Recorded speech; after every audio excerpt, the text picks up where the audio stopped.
નર્મદામાં સાંસદ મનસુખ વસાવાએ ફરી વખત તેમનો મિજાજ છે તે ગુમાવ્યો છે। અધિકારીઓ સાથે તેમની ગાળાગાળી થઈ છે, બબાલ થઈ છે અને મામલો હવે વધારે ઉગ્ર બન્યો છે। અને જે પ્રકારે આદિવાસી ખેડૂતોને વન વિભાગ ખેતી નથી કરવા દેતા તે મામલે હવે ઘર્ષણ વધી રહ્યું છે।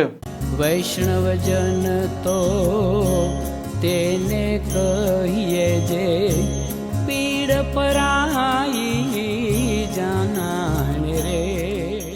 નમસ્કાર, આપ જોઈ રહ્યા છો નવજીવન ન્યૂઝ અને હું છું આપની સાથે તોફિક ગાંચી। નર્મદામાં એક લાંબા સમયથી આદિવાસી અને વન વિભાગ છે તેમના સાથે ઘર્ષણ છે તે મામલો સતત ચર્ચાઈ રહ્યો છે। મામલો ગાંધીનગર સુધી જઈને આવ્યો છે અને ડેડિયાપાડા મત વિસ્તારના આ સાગબારાના 12 ગામો છે જેમાં 2500 જેટલા ખેડૂતો વન વિભાગની જમીન પર અનેક વર્ષોથી ખેતી કરી રહ્યા છે। જોકે થોડાક સમયથી આ વન વિભાગ આ ખેડૂતોને ખેતી કરતા રોકી રહ્યા છે અને આવી સ્થિતિમાં વન વિભાગના સાથે આ સ્થાનિકો છે તેમનું ઘર્ષણ ચાલી રહ્યું છે અને તેમનો આક્ષેપ પણ છે કે સાગબારાના આ 12 ગામના આદિવાસી ખેડૂતોને વન વિભાગ તેમના પાસે જે પ્રકારે સનદ ન હોવાથી ખેતી નથી કરવા દેતા, તો બાજુમાં સુરત જિલ્લાના ઉમરપાડામાં એવા અનેક આદિવાસી ખેડૂતો છે જેમના પાસે સનદ નથી અને તે ખેતી કરી રહ્યા છે, તો તેમને વન વિભાગ કેમ નથી રોકી રહ્યું। અને આદિવાસી ખેડૂતોનો દાવો છે કે તેમના પાસે ભલે સનદ નથી પરંતુ તેમના બાપ દાદા અનેક વર્ષોથી આ જમીન પર ખેતી કરે છે, તેમણે વન વિભાગમાં દાવો પણ કરેલો છે। અને મામલે અત્યારે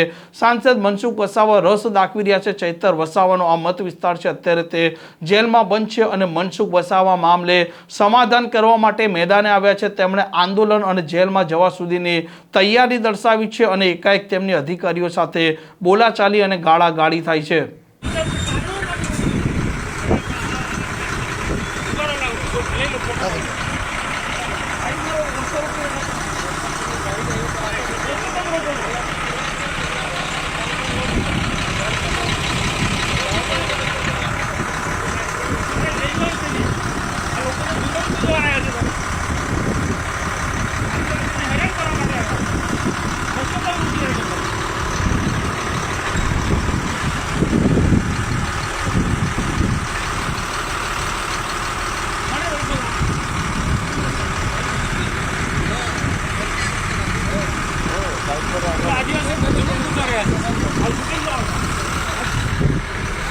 રસ્તો કોને રોકો ભાઈ?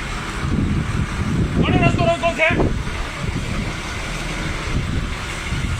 આ તમારા બાપ દાદાની જગ્યા છે, તમારા બાપનો રસ્તો છે। રસ્તો કેમ રોકો છે? અરે બાપદાર કેમ આ રસ્તો કેમ રોકો છે? અરે આ રસ્તો કેમ રોકો છે? અરે પણ રસ્તો કેમ રોકો છે? અરે આ રસ્તો કેમ રોકો પણ? આ રસ્તો કેમ રોકો તો પેલા કો? અરે પણ કોનો રસ્તો છે? અરે બાબા ગાલી નહીં બોલ્યા ભાઈ, નહીં બોલ્યા બાપ દાદાનો રસ્તો છે। એક આ રસ્તો કોનો છે પૂછું? જાહેર રસ્તો કેમ રોકો છો? જાહેર રસ્તો કેમ રોકો તમે?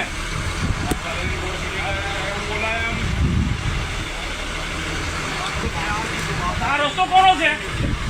મેં પૂછેલો કોનો રસ્તો સર? એવો નહીં, ગાળ કોણ બોલ્યો તું? ગાળ કોણ બોલ્યો તું? ગાળ કોણ બોલ્યો હમણાં મા સામે? તમે બોલ્યા ને ગાળ બોલ્યા તમે હમણાં? अरे अरे मैं सामूँ ने आपको नहीं बोला था। अरे मैं समझा, मैं मूर्ख हम नहीं समझता।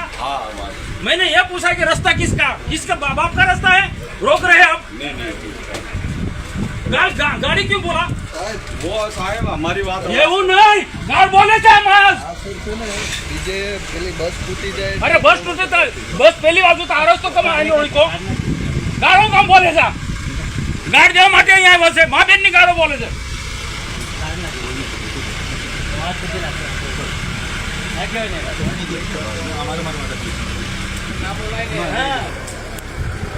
જતી વખત પણ રસ્તો રોકવો, હમણાં પણ રસ્તો રોકી રાખો છો।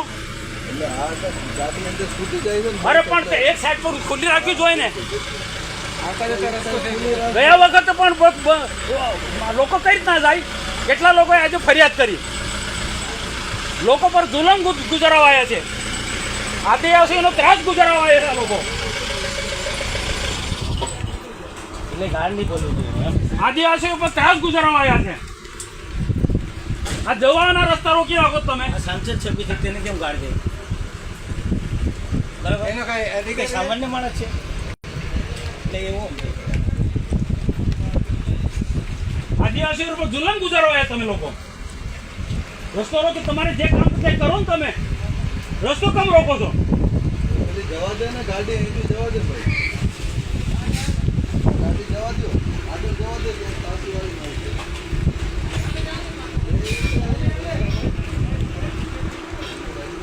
સાંસદ આવે તો થોડીક તો મર્યાદા રાખવી પડે કે એ લોકોને ખબર પડી જાય કે સાંસદની ગાડી આવે તો હટાવી દઈ જાય કે નહીં. એટલે તો માન મર્યાદા આદિવાસીઓ ઉપર જુલમ ગુજારો આવ્યા છે. હા, મેં આતંકવાદીઓ છે અહીંયા, આ ગુંડાઓ છે.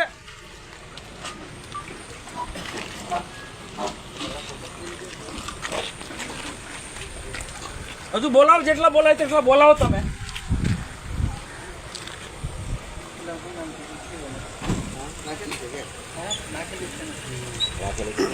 એવું લાગે છે.